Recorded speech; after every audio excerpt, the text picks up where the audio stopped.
We're all going up to the cloud now. So, great. So this is FENMHAN, and we're a network in Finland.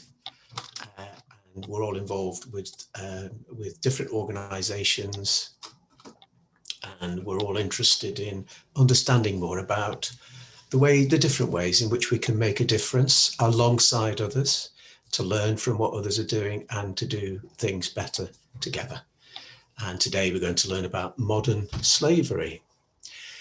And Mike is going to take the floor for a couple of minutes to tell us about the Changing Market Towns initiative, just to set the scene for Lucie's presentation. So Mike, would you like to come in there? I assume you can. Let's have a look. There you go. I'm unmuted, I think. Yes, good. Yeah, really nice to be with everybody again. Interesting that each time I join, it's different faces here. So there's quite a big network of people out there all working together. And we, as the Church of England in the area, wanted to play our part, but the Diocese of Ely, which is our local expression of the Church of England, is sort of Cambridgeshire, but without quite as much Peterborough and with a bit of West Norfolk added, but with sort of roughly the county area. And we've realised that as a diocese, we have been strong in Cambridge in terms of what we're doing, and particularly South Cambridgeshire villages as well. Our presence has been very weak in the north of the area, and particularly the market towns like Wisbech March and the other towns around. So the Changing Market Towns initiative is investing money partly from the diocese centrally, partly quite a lot from the Church of England in London. And what we're trying to do is to support the work of churches and their communities across our different market towns. We've got some people like Rachel, who I see is here with us, who is in a sort of an outreach role in the community. Rachel's based in March, and we've got a whole range of different ways that people are actually working. Some are more embedded in schools, supporting children and families. Some are doing youth work, some more community work based around food banks, and one with a sort of music and the arts brief. But with all of them obviously wanting to develop all the connections they can, which is why a network like this is so important, because although Rachel actually, I think, might want to say a bit more later, but I think as she's just starting, she might see involvement with mental well-being as being perhaps a larger part of what she's doing. Many of the folk we've appointed, it's not central to the way they're working, but inevitably there is a lot of overlap, and we need all the connections and networking we can have. The other group of people we've appointed are people like Lucie, and they are appointed with an operations management brief in churches to get our churches actually running effectively so that volunteers can play their part well. That's not always an easy job. Organising vicars is like herding cats, and it's quite a challenge, but we're really wanting churches to be at the heart of effective volunteering. Lucie's got a double job because another part of what we're doing is encouraging learning across Finland.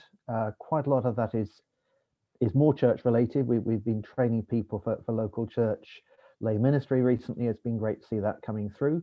But we're also wanting to see how we can be part of a network encouraging learning in all sorts of ways. And we're in discussion with John about how we can deliver some more training for volunteers in the area of mental well-being too.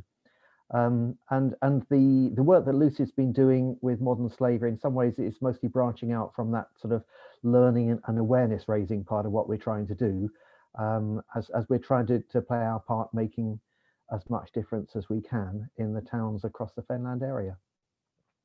Is that helpful, John, as a quick leap in to explain?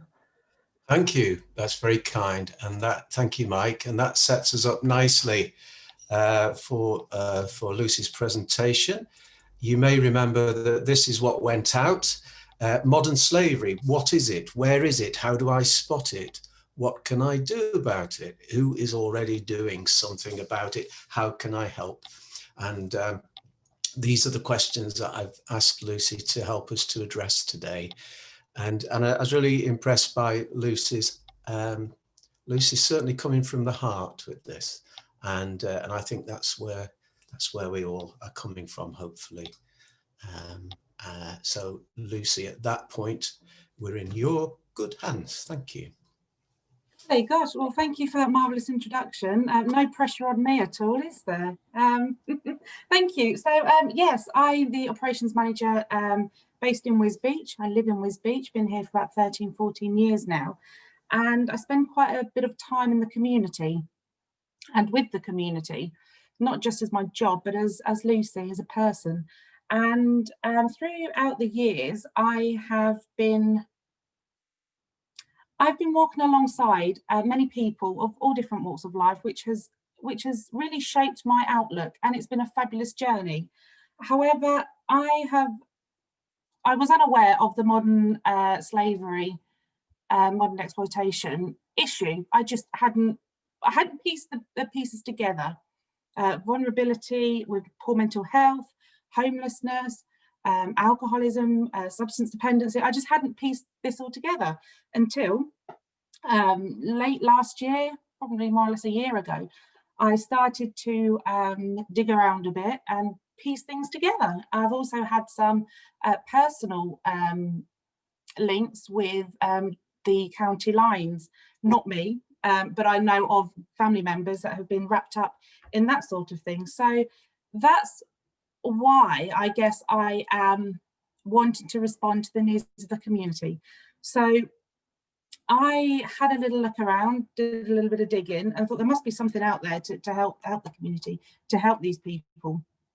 And there was, which is fabulous. So the Church of England have this little organisation, this little group called the Clewer Initiative, and the initiative forms part of the Church of England's approach to eradicating modern slavery, and it was funded by the Clewer sisters, who were Anglican Augustinian nuns, I'm sure, and I should think they were founded in and around 1852. They helped the marginalised, mainly young women who found themselves homeless and drawn into the sex trade, and they provided them with shelter and they taught them many trades.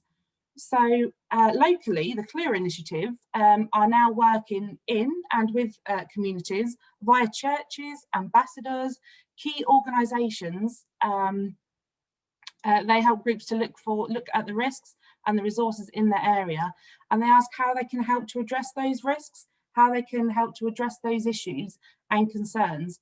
So Clewer, they explore together with the communities how they can prevent modern slavery and raise awareness and to expose, I guess, the effects of what it has on people, communities, families, many of the victims really. So that's where I kind of got extremely passionate and thought, so this is a real thing and there are organisations out there that can help. So I'm just going to give you a few little figures now, nothing too triggering, I hope, but if you do at some point think, actually, Lucie, this is a bit much, we can stop, but I don't think it is at the moment. So 40 million people are estimated to be trapped in some form of modern slavery in the world today. 136,000 victims are estimated in the UK, and 6,993 potential victims found in 2018, and that was in the UK, which is, I was shocked at that because I just presumed it just didn't happen in the UK. I was generally shocked by that. So what is modern slavery? People are enslaved into prostitution, pornography, agriculture and building labour, manufacturing, domestic servitude, forced begging. I've heard stories of gangs recruiting beggars. So you think that you are helping a beggar out on the street, but they don't get to keep that money. That then goes back to the ringleader. So yeah, that again, I didn't even put that one together, but yes, forced begging, benefit fraud, petty criminality, organ removal. Modern slavery happens in all parts of the world, including the UK. So the 5 main areas of modern exploitation: labour exploitation, sexual exploitation, domestic servitude, organ trafficking and harvesting, and drug trafficking. Now, I have links across the fens, and the drug trafficking is kind of on the rise. Huntingdon, they've got a big problem over there. I'm hearing reports of major issues in Littleport. Here in Wisbech, where I'm based, every week, twice a week, we're getting more and more stories of which is good. They're being exposed, they're in the news, that people are being put out, but it involves young children, teenagers, and they're usually from vulnerable families, which have also had run-ins with the law. They don't trust local government, they don't trust the services. So you can see how I guess a teenager would start to think, wow, that's an easier route. That's kind of what I'm used to. That's what, you know, it's an easy route to go into. So I'll give you another little piece of information here. The victims of modern slavery in the UK come from all over the world. The two most common countries are Albania and Vietnam. I was shocked by that. When I say shocked, I didn't think that those two would be it. However, interestingly enough, many victims are also British, and in 2016, it was the third most common country of origin for victims. And that's 2016, so that's not that long ago, which, yeah, is sad. It's sad because you don't, again, you just don't want to think about that. So learning to spot the signs of modern slavery. And then we'll go on to what to do when you do see it. So appearance, the appearance of victims.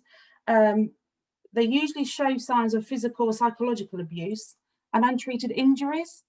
They look malnourished, unkept, or appear withdrawn and neglected, seem under the control, influence of others. That's usually quite a key one. I say mainly, they won't have access to forms. They don't have English as a first language. They're generally too scared to do anything without the consent, the go-ahead, without the go-ahead from the abuser. They wear the same clothes every day. They don't wear any safety equipment if they're in factories or car washes, that sort of thing. So be mindful of their appearance. Travel, they're rarely allowed to travel on their own. They're collected and dropped off on a regular basis every morning. Many moons ago, in a different life, I used to travel to Peterborough on the bus, and I used to have to leave at around 6:30 in the morning. And again, when I look back now, I think, oh gosh, Lucy, you could have done something. But I would see clusters of people, and they did look malnourished, they did look unkept, and they were getting in these vans. And I just thought, oh, they're just doing farm work. Oh, that would be fine. I have since been re-educated, and I don't think that was the case. I've not seen them since, but like that was many moons ago. And that was early in the morning, or they travel late at night. They're on a crowded minibus with other workers. They have no control over their identification documents, such as their passports. Now, over in Wisbech, we have a lot of farms. We have a lot of car washes, and I think it would be easy for a victim of modern day slavery to just blend into the background, I guess is what I'm trying to say, unless you really know, identify and know the signs. You would just think, oh, well, that's just, we've got a huge population of Eastern Europeans, and that's what they do, and that's where they go. That's not right. So again, I see it from time to time in Wisbech. Accommodation, they're living in dirty, cramped or overcrowded accommodation, living and working at the same address. They appear unfamiliar with their neighbourhood or where they work. And usually they are reluctant to seek help, and they avoid eye contact, frightened or hesitant to talk to strangers. They have a fear of police. They don't know who to trust or where to get help because they're afraid of deportation and the risk of violence to themselves or their families. Yeah. I did read somewhere that 99% of modern slavery victims are not rescued, are not saved. And that's heartbreaking for obvious reasons, but also the fact that they are in fear, they live in fear. What's going to happen to the next? Then what? Are they going to get deported?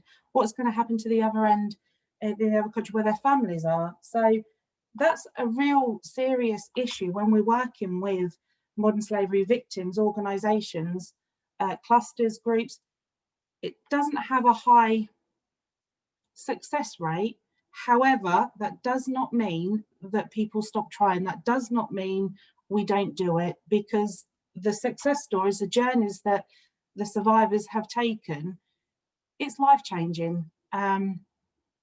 So I'm not put off by, I'm heartbroken by that percentage.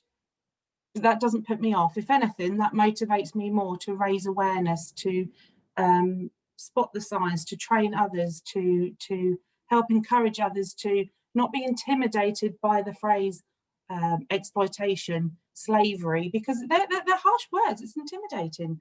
So that's the signs. What can you do? What can anyone do? So if you think that someone is in immediate danger, you come across them, you call 999 straight away.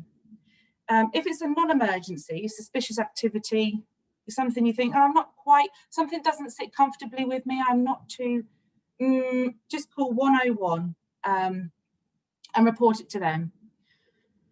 If you think of something, if you see something and you think, I don't know what to do, I need more advice on this, or I have someone here and I want to know their options, I want to know their options, they want to know their options, you can call the Modern Slavery Helpline. And what I will do, I will put a list together with some advertising, some posters over to John, and if he is willing, he can ping those out to you to display posters of all this information, the help numbers, for people to know. The Salvation Army, they have for many years supported the anti-modern slavery movement. They have houses dotted around the country, up and down the country, to house victims of modern slavery, ones that want help. They help them on their journey to find their feet, and they will continue doing that right up to when the victim says, I'm okay now, I'm ready to go on to my next step with the local authorities. So they're a fabulous organisation. Again, I'll ping that number over. The NSPCC, that's obviously with regards to children. So if you are concerned about the exploitation of children, either in the workplace, factories, but also county lines. Yeah, I've heard reports that, I say children, young teenagers, some as 10, 11, it's not unheard of. So yeah, NSPCC can be contacted.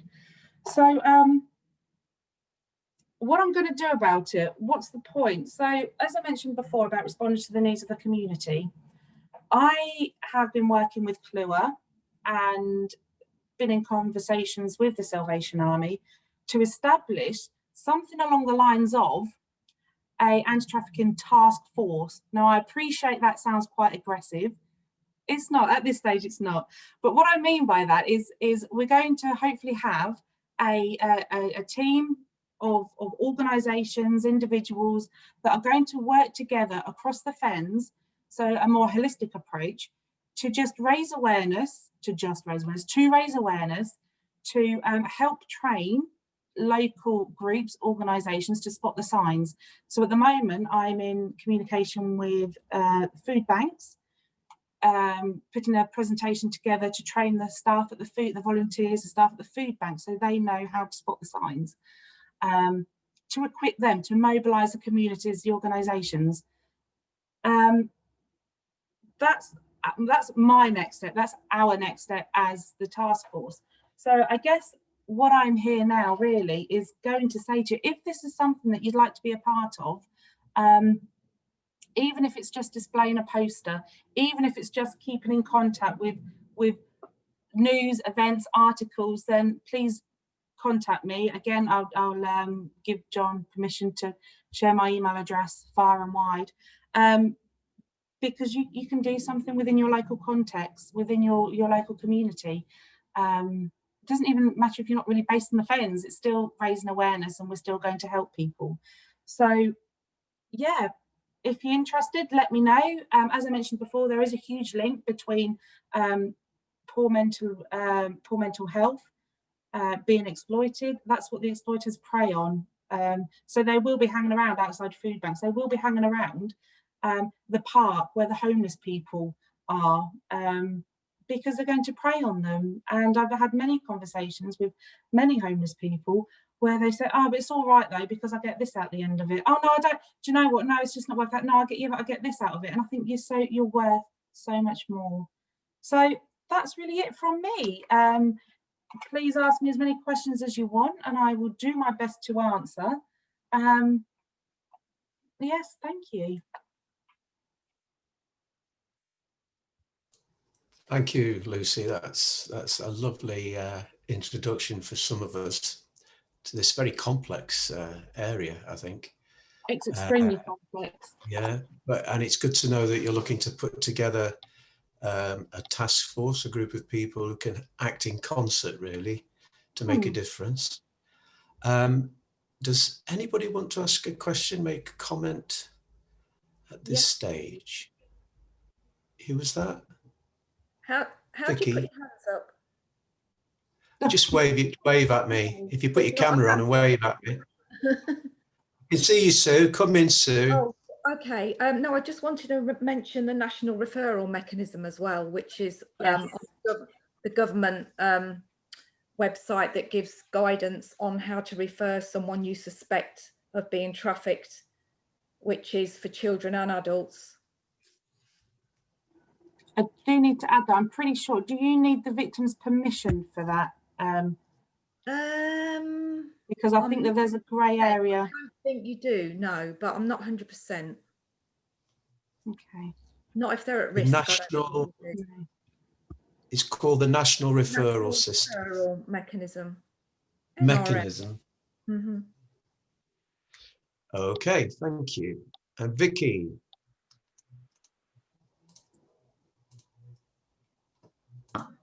Sorry, it's all this modern technology. I'm a bit behind. Yeah, that was really interesting, Lucy, and like you said, there is a lot to take on board.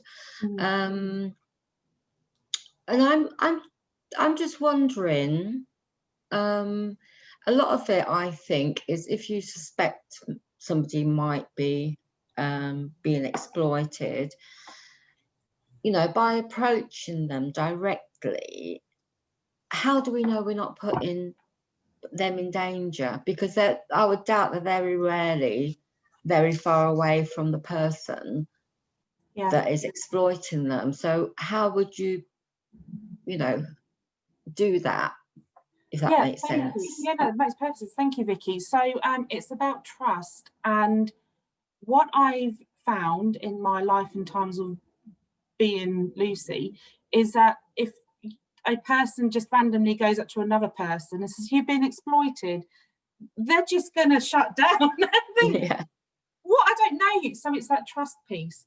So and you also have to make sure you're not putting yourself at danger. Again, poor mental health, homelessness, you're approaching someone, they're just going to be on guard a lot of the times. So it's about trust, Vicky. So you're going to walk alongside them, not to make assumptions, not to just make, well, you look like you are. You look at the state, you know, you look. I'm not thinking for a moment you would ever do this or anyone would do this, but for instance, well, you do look like it because you know what you're dressed like. So it's a case of building that trust up, and then once you've got the conversations going, once you see them in the same spot every morning for about 2 weeks, and say, hey, keep seeing you around, how are you doing? And then you build that up. And it might just be that they've just got out of the house for 5 minutes, 10 minutes that morning, and they're just having a cigarette and they just want 5 minutes peace. Who knows? But it's about trust, and you have to build that up with them. They might never share anything with you, and they're just grateful for being treated like a human being. in some cases they're quite embarrassed when I've just sat down and chatted Yeah. to people. They say, oh, I'm sorry about this, or I'm sorry. Don't be sorry at all. I'm just sitting here just chatting, and that's it. So yeah, I guess don't go in too hard and just walk with them first. And it might take weeks, months, might even take years. It's not a quick fix. And as I mentioned before, a lot of it is dependent on their permission. So even if you strongly suspect and you've seen it, without their permission, that you can't take it further to the police. The police will need their permission, which then fits into that whole, well, if they don't trust the police. Yeah. So did that answer your question? What if it's a child, like you say, you're 10 and you're 11-year-old? Does that come under some form of safeguarding? I would tell the police, regardless. As a child, I would not sit there and have the I wouldn't. You don't have time with children. I would act super quickly. When it comes to children, because they're children. So yeah. And every case is different. Every individual is different, and every exploitation, they have models, the umbrella, and even under that umbrella with the trafficking, the drugs, or the organ harvesting, there are umbrella terms. So even individually, and usually, especially with the drugs of county lines, it's linked. So you'll get one over here, and then the police will be aware of, oh, that's linked over there. So there is a network that they are aware of, but it's again just preventing and knowing the signs. Yeah, I have heard of in Huntingdon, it is with some of our service users that live in this place in Huntingdon, and people have gone in and they've, like, is it cuckoo? Yes. Yeah, and they take over the flat or what have you, and then so I know that's quite a big operation going on at the moment, and it is actually quite scary. Just for those that haven't heard the term cuckooing, I believe it's called, that's when exploiters, as Vicky said, go into the vulnerable person's home, apartment, home, and just take over. So they just live in it. They just take over the amenities, everything, and run their operations from there, which is horrible to think that they're vulnerable anyway. And there is a lot of that. There is a lot of that. I think that's what that was when. Sorry, carry on. No, thank you. That's cuckoo, as in cuckoo in the nest, cuckooing. Yes.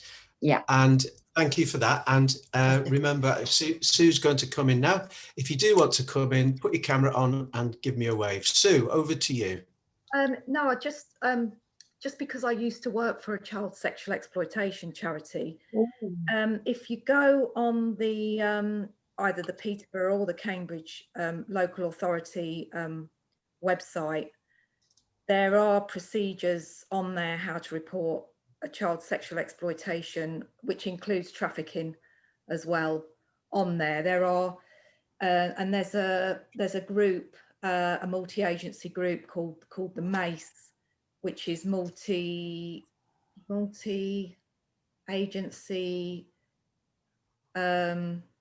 child exploitation group. So within that sit the police, social care, all sorts of agencies that work with vulnerable young people, and that will talk about these high-risk young people and the support that's put in for them regarding that. But there are special forms on there. If you go into the local authority website and search child sexual exploitation, there is a generic form that if you've got a concern, you can send that in, and the MACE group and the police will look at that and decide whether they need to take action with that child. Thank you. Yeah, that helps. That's really Thank you, Sue. It does. Yes, thank you. And Pretty, you would like to come in? Yeah, hi. Just a quick of my 2 cents really. I was just thinking about how to possibly initiate some of those conversations. I think it was somebody was talking about where would we stand around engaging in those kind of conversations should you come across a situation like that. And I would think that the best way maybe it's about sharing of information and knowledge, and hopefully having it translated in such a diverse, different types of languages across with speech itself. And I mean, those who know me, I'm the integrated neighborhood manager for WithSpeech, so I'm very passionate about what we're doing with speech. I've worked there as a mental health practitioner, and I work there as an integrated mental health manager there. So I work very closely with the PC, and so I think key for this would be for us to ensure that we engage, number one, with the community itself that we're trying to work with, and then look at actually how are we going to engage with them. So really it's getting people within the community, infiltrating information within their own circles of friends and families. And like you said, language is paramount. We can't always assume that someone can speak and understand English. We can't make those assumptions. So certainly, I think it's important that we engage with the community by utilising, one, information and knowledge, two, making sure that we engage through through their families and friends, by using the language that they understand, and by so doing, I think they would be more likely to engage and give you heads of where these things are happening. Yeah. It's it's really, really good, Lucie, that you're doing this, and I think it's amazing because it links in so well with mental health, the projects that we're trying to do with linking in our as GP surgeries, CPFT, community mental health services, but also community engagement, and mental health is a big part of this. Without sounding so preachy, because I do love mental health, I just feel that if people don't have knowledge and information or understanding actually that what they're doing is part of slavery, we kind of will have a bit of a battle there. So I'm with you if you need anything. Thank you so much. Thank you, Pretty. And Pretty, this issue can also come up at the newish mental health steering group that you've put together with Chris at the Oasis Centre. Yeah. Absolutely. I think everything links in together. It's a chain reaction, and I think this is what WithSpeech is very good at doing, is having so much, it's so rich of things that people want to do and achieve.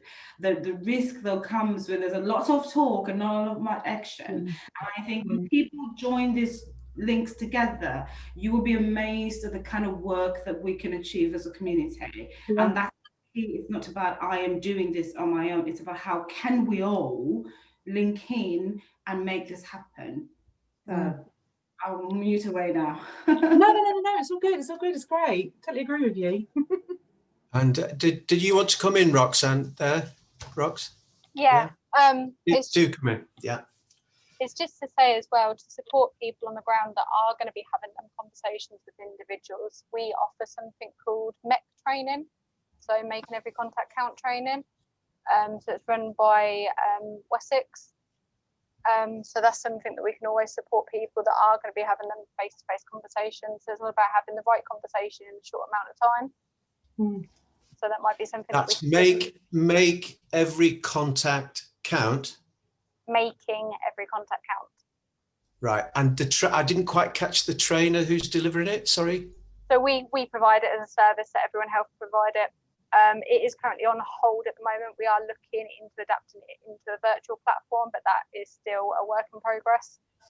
But as and when we can link in with you, Lucie, and see about getting yourself and practice. So does that kind of help you to be assertive, as it were, about certain things? It's all about having healthy conversations, so about asking the right questions, so open discovery questions, open questions, when's appropriate to ask a closed question to get the answers that you are looking for. So it's really aimed at all frontline staff that are going to be talking to people about any sort of health and wellbeing issue. So it could be vital in having these conversations without people that are at risk. Can you tell me a little bit more, whether you know or not, and if you do know, what it involves, whether healthcare staff have been connecting with you around that way of having conversation. I imagine they have, but in relation to this particular issue? No, not to my knowledge, not around modern slavery, not in particular, no. Right, because I'm interested in that. It's a kind of a silent thing, isn't it? It's like, it's, you know, when Lucy mentioned it to me, I remembered to remember. Do you see what I mean? It's kind of, it's there and you know that it is. And what Lucy showed me was there are little signs that you can spot if you become aware of what they might show you. And then after that, of course, is the approach that you take needing to be right. And I'm just wondering how people, it says here on my phone, I've Googled something, trafficked people may not self-identify as victims of modern slavery. Yeah. So there's that whole thing about entering into someone's world and helping them to see there's a way of looking at their lives that is very different to the one that they've got in their heads. Yeah. So that's a really tricky, isn't it? I mean, I know it goes in other areas of, you know, other areas of life as well, but this particular issue, I think. Yeah, it happens. How do you do that? It happens across all it happens across all areas of lifestyle as well. So someone who's addicted to alcohol may not necessarily see themselves as an addict, or someone who's taken heroin or cocaine, they may not see themselves as an addict in that aspect. So it really can help to break down them barriers and help people to look at things from a different point of view. Yeah, I agree. How does that, Lucy, you know, your task force, would that be your idea of a task force? Would that be, how would you set about that? What thinking have you done? Well, at the moment, I've just been in infancy stages of communicating with Beach organisations, such as the Rosmini Centre. They have, I guess, really hotspots is what I'm looking for. Hotspots, potential areas. So Rosmini Centre, they in Beach, they do a lot of online, they probably do actually now, English as a second language courses. They have a little cafe there. They do quite a lot of outreach to people that don't have English as a first language. So I've been having a few conversations with those. The food banks, again, so what's going to, the hotspots, again, the hotspots, food banks, they might, having conversation with the Beach one, the March one, Ramsey one. What we are hoping to do, myself and a lady from Ely Cathedral are looking at running some training courses to equip the staff to spot the signs. So at the moment, the task force is just little old Lucy with some help from the odd Salvation Army contact, the Ely Cathedral contact. So once, we also would like, it's my wish list, we would also like local authority to be more involved with it, but it'd be nice to give them a product that they can see and then buy into, the product being the task force. So yeah, local organisations at the moment, because I'm based in Beach, and then, like I said, I've got contacts in Littleport and Huntingdon, so we're in constant stream with those, but we haven't specified. We are now not just a working group, we are now officially a task force. We've not reached that stage yet. Was that helpful? Can I just come back in on that, Lucy? Of course you can. I live in Beach as well. So I'm in Woolsoken. Oh, yeah, Beach. That's a pop area. Yeah, it's really not, believe you me. And there's hotspots in Woolsoken as well with regards to drugs, alcohol, and things like that, and homelessness. Are you linked in with 50 Backpacks, the homeless charity in Beach? Yeah, we are. Yeah. Perfect. Yeah. Did you say you needed contacts at the local authority as well? That would be good. Now, I know, Steve, you must have heard of a chap called Steve Tierney and Sam Hoy. Now, we've had conversations in the past, and another local councillor who said, yeah, this is an issue. You know, I appreciate everyone's super busy, and we're all adjusting to this online life now. So if you do have any contacts, county council, that sort of thing, Fenland Council, happy to use those, if you're happy to share. Yeah, so my job role within Everyone Health is Community Engagement Network Lead. So I'm currently based across Fenland and possibly looking for the Peterborough area as well. And there'll be a colleague of mine for Huntingdonshire. And then I've got another colleague, which is Cambridge City, South Cambs and East Cambs as well. So if you need contacts, if you come directly to me, I can surely ask the others. If I'm going to do that. If they've got anyone else that they can know. Thank you. Fine. Yeah, not a problem. That'd be really good. Thank you so much. Thank you. I appreciate that. Thank you. Sharon, your picture came up. Did you want to say anything? You do. Would you like to unmute your microphone? Can you hear me okay? Can you hear me? Yeah. Yeah, Lucie, I've been listening to you quite quietly in the background here. I'm actually the Fenland and Ramsey social prescriber. Yeah, so I thought maybe I should kind of be saying hello to you so you can link in with me at some points as well. Because I heard my ears kind of pricked up a little bit when you said about Ramsey, and I thought, oh, is there a problem in Ramsey? You know, because I do get quite a lot of contacts from people who have got mental health, or they are drugs, alcohol, you know, those kind of issues, and homelessness. And I'm quite, my background is I'm a social worker, I'm a registered social worker anyway, so I'm quite keen, if you like, to pick up on those signs as well. So one of the first things I look at is things like modern slavery and you know, trafficking and things like that, just to make sure that these things aren't going on in the background. But I've not come across anybody yet, but it doesn't mean to say that I won't. But you know, I'm very to have that in the background, isn't it, to be aware of signs. Yeah. So I mean, I'm very pleased to link in with you, and like you say, if you can make sure that your email gets sent out, I'll link in with you by email, and maybe we can, at least we can kind of get together, and if there's any information there that we can share, let's share it. Thank you so much. Thank you. Wonderful. Okay.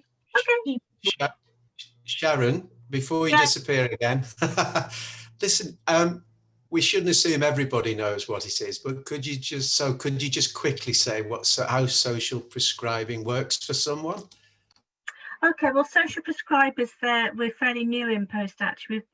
I think we've been embedded in Cambridgeshire for about, certainly I came into post last November, so I've been in for a year now. And basically what we're doing is we are supporting GPs with people who have got complex social needs, mental health issues, long-term complex illnesses and things like that, to help promote better well-being. And what we're finding is if we can promote people's well-being and prevent isolation, you know, the knock-on effect is that they're not going to the GPs quite so often. So we help with housing and debt, gosh, you name it, we kind of really get our hands into it, and you know, we'll signpost on to people as well. So I've had quite a few issues with housing and things like that, you know, homelessness, and I'm working on one particular case at the moment that's quite interesting, you know. But yeah, that's social prescribing in a nutshell. So we are like the first port of call. GPs will refer on to us for anybody really that's got anything socially that they think that we can help with, and then obviously we will signpost out to Rosmini, the Richmond Fellowship, debt agencies, anything really that we think that might be able to help that person. Yeah, that's really what social prescribing is. Thank you. And You've Roxanne, also got Mary on. You've also got Mary. Oh, I know. I can see her. I can see her at the bottom. She's hiding away there. And Ian. Yeah, Ian Richards up there. They're both social prescribers. Yeah, it's great. It's great to have you with us, because we all need to know more about, and I know you want us to know more about social prescribing. And what I really like about the dimension you've brought to this is that helping an individual, you know, because it's a really big issue and you can't tackle it all at once, but you might be able to do something for an individual that makes all the difference in the world to them. So let's at the very least be about that, you know. So thank you, Sharon, for introducing that dimension. And Roxanne, your microphone went off there. Did you want to come? No, I was just going to pick up on what Sharon said. So social prescribers linking quite well with Everyone Health and the holistic lifestyle services that we offer as well across Cambridgeshire and Peterborough. So that's quite a good link that we have with them guys as well for supporting people. Thank you. And unless anybody else has anything burning to say, what we could do right now is move back in Lucie's direction. And perhaps, Lucie, you can just give us a little view on where this leaves us and what you might, and you've already said you can send out some information. Is there anything in further that you would like from us that would be helpful, and where we might go next? Possibly lots of things. However, I'll keep it realistic. So what I'm going to do next is I'm going to drop you an email, John, with some useful links on, some video clips, some information, contact details, my contact details, that sort of thing. And it will have my email address on.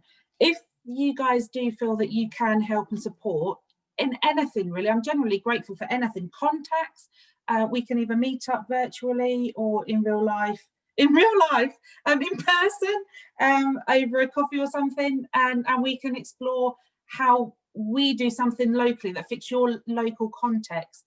As Mike mentioned before, I work in the changing market towns context of things, but also with the learning community. So it could be something along the lines of the learning community. I've worked with a colleague called Lauren, who is a fantastic teacher, that she can put on like a little awareness, either webinar and awareness course, if you've got a group of volunteers, a group of people. So yes, I want your help. Please do help me with your contacts, your knowledge, your experience, but also as the learning community and as Lucie, we can also help you guys in your local context.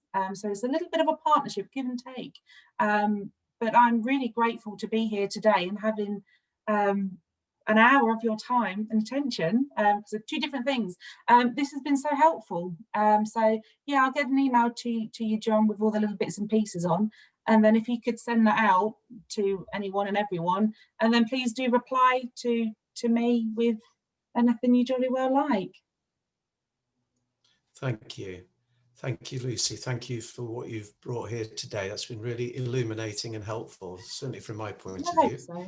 And hopefully for others. And for the last part of the meeting, what we could do is just share with each other any news that we've got about anything else at all. But before we move away from modern slavery, I didn't check in with Claire and the Richmond Fellowship. I just wondered, Claire, is there anything that you're touching on here as the Richmond Fellowship? Hello.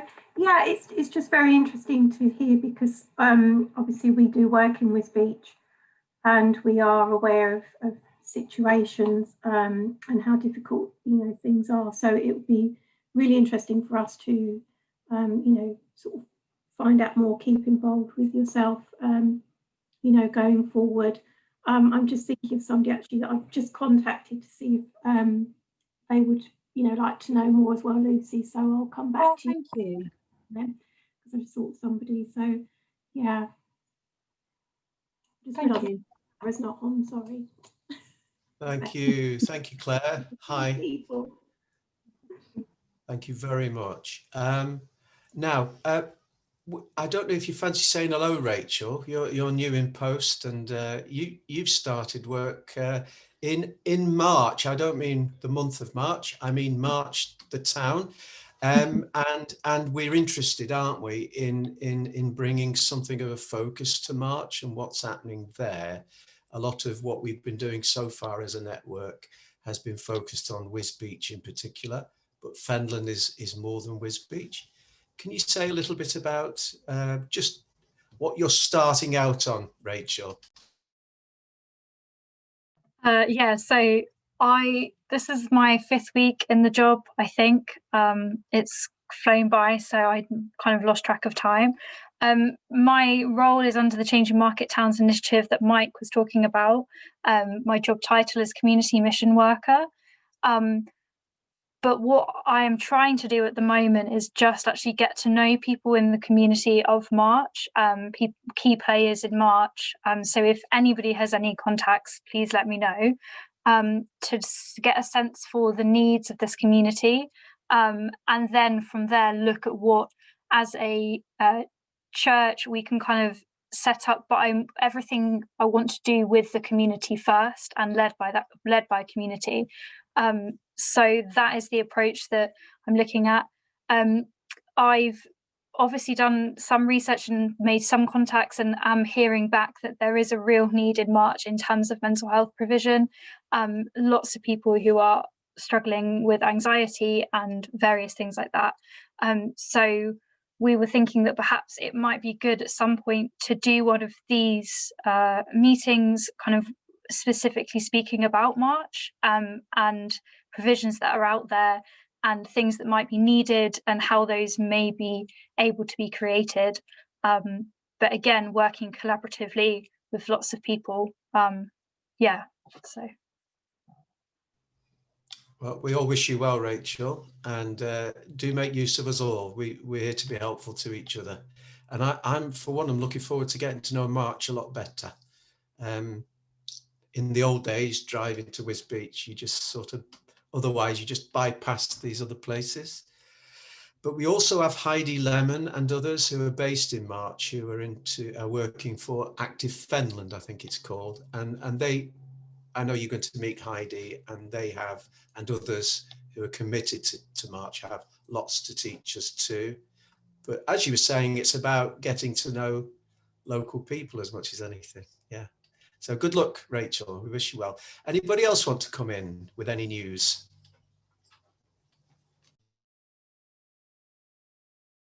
We have Elena here today. Have I met you before, Elena? Have you been here before? Just a second. Yes, hello. Hello, hello. Hi. Nice to meet you. Do you want to say a little bit about who you are and what you're doing and how we might work together? Yeah, I'm a social prescriber for FENMHAN Central Medical Centres.